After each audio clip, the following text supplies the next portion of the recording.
a.m. You guys, back to you. Crystal, thank you so much. Coming up on 5 minutes past the hour now, and this morning we are learning that one of the founding elders of Gateway Church is leaving his position. Yeah, so this comes after weeks of controversy surrounding allegations of abuse against the former senior pastor. Our Blessing Ichuku spoke to the woman who first broke the story as the fallout continues.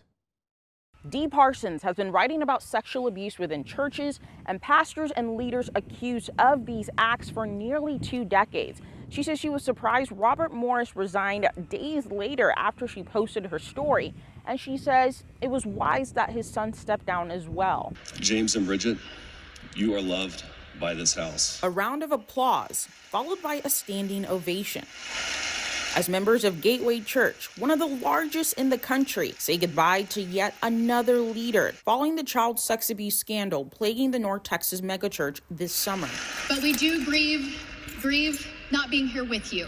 God is so good. God is so faithful. James Morris, the son of Robert Morris, was originally picked by his dad and the elders of the church as the new leader, set to take the reins in 2025. God has plans for us. God has plans for Gateway. Those plans changed following the bombshell allegations that led to the resignation of Robert Morris, the founder of Gateway Church. There is no question that his son James, whether it's fair or not fair, was painted with the same color as his father. Dee Parsons is the woman who shared the story of Cindy Clemenshire, the woman who accused Robert Morris of child sexual abuse. I wrote about a little girl wearing pink pajamas who was molested by a traveling evangelist in her home on Christmas. Parsons is the editor of the Wartburg Watch. It's an online blog she created 15 years ago after learning that more than 24 boys were molested at her Baptist church. She wanted to find out if there were other victims. And my husband said I kicked over a hornet's nest. And I started getting letters from people from